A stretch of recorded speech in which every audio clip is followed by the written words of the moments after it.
Mga ka-showbiz, hindi naman napigilan na mag-alala ang angkabogabol na si Vice Ganda matapos na aminin ni Kris Aquino sa publiko ang tunay na kalagayan ng dating kaibigan.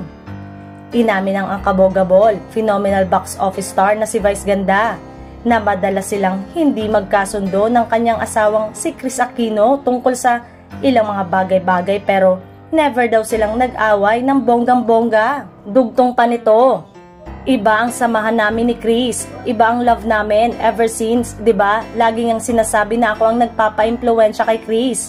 Si Kris ang nagpapa-impluwensya sa akin. No, hindi ganon. Hindi namin sinasaklawan ang isa't isa sa lahat ng gusto naming gawin. Maraming pagkakataon na hindi kami nagkakasundo but we respect yung mga differences naming dalawa. Ipagdarasal ko ang kaibigan ko, mahal na mahal ko yon, dagdag pa ni Vice.